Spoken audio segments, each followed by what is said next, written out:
All right, hey, welcome back to Big Board. So if you remember, I said I was going to touch base with you on what happens with the reinforcements. So coming turn 7, we do have a swag of South Africans, I think they are, coming into the game. So big replacement stack coming in. Turn 9, we're going to get some solid armor. And then there'll be some units put in the reserve and all this other business. So there's quite a few units coming in.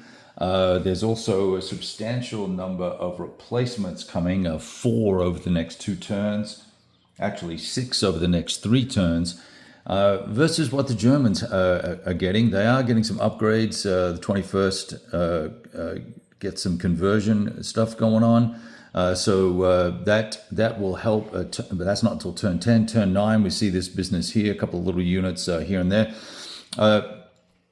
As I mentioned in the prior video, most of the Panzer units are reduced, and this is going to be a problem. So now when we look at the strategy for the Allies, pushing their units in to force an attack every turn to gain 1 hex advance or 2 hex advance, that has worked pretty well. Now, with this influx of units, we're going to be able to stall out and stop the Axis advance.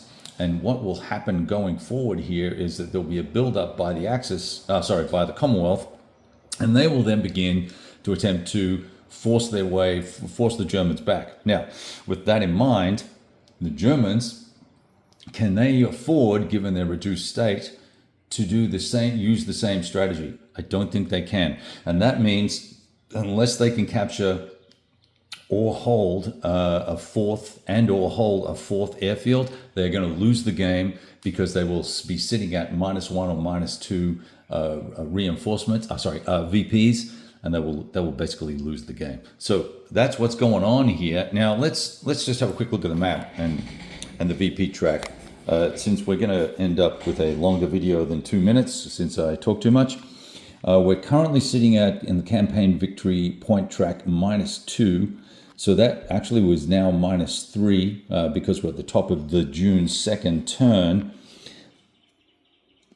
But the Allies don't have a lot of stuff on the map in the background. They do have a couple of rebels back here, which they can probably use. They need to get these South Africans onto the map.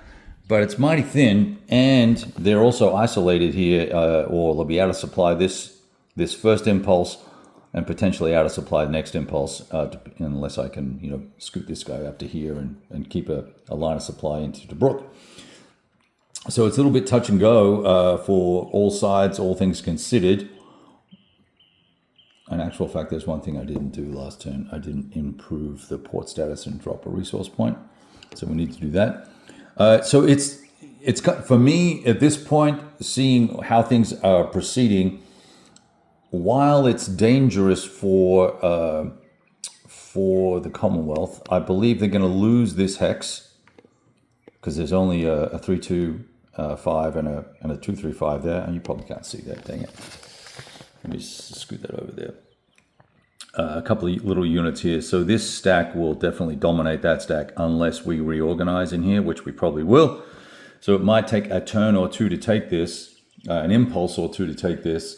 And that will probably leave us then with a third VP location under the control of the Axis, but they don't get any VP. They don't accrue any VPs. They're going to sit at -3, maybe -4, depending on the timing. And then it's really just going to be a case of allowing the Commonwealth to build up and kind of go for it from there, because I don't know that we have enough presence as the Axis to get down to Sidi Barrani to capture this guy. If we did, it'd be all over Red Rover for the Commonwealth, and they would begin to lose their VP edge, and it'd be pretty much game over. So I'm quite comfortable with where things have sort of played out. I think we proved out the Allied strategy or the Defenders strategy in general, that pressing units up to the limit of your reinforcements and rebels is a solid defensive strategy. Keeping units adjacent wherever possible to the enemy so that they cannot just freely reorganize and move to concentrate their forces. I think that helps a lot, despite the heavy losses. We can see, the loss pool over here is pretty deep, pretty big, right? So it's a little bit of a meat grinder strategy, very Monty-esque, I guess, although he's probably not here yet. So I've seen this play out many times on as the defender playing the Zokbon system. I don't know that we can do that strategy. However, when we switch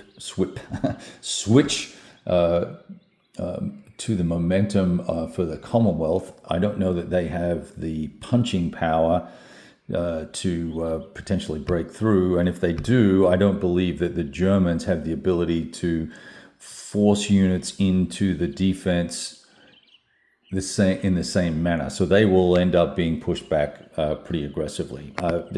It's just a matter of time and getting the right combinations of units for the Commonwealth to run the clock out and win the game. So it's a strategy that works. This defender attrition strategy really does work for the Commonwealth, is what I'm trying to say.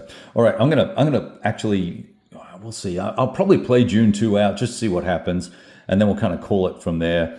I do want to get Highway to Hell going. It's been set up for a couple of days. Got it set up over there. I need to refocus on the rules. And I also got a couple of monsters coming in that I need. So if I'm going to play it, it needs to kind of be now or not ever. And there's a hankering inside my little belly that says I need to get Sacred Oil out and run that bad boy, just given all the things that are going on. Or next war I run, which might even be more relevant. All right, talk to you guys soon. Ciao.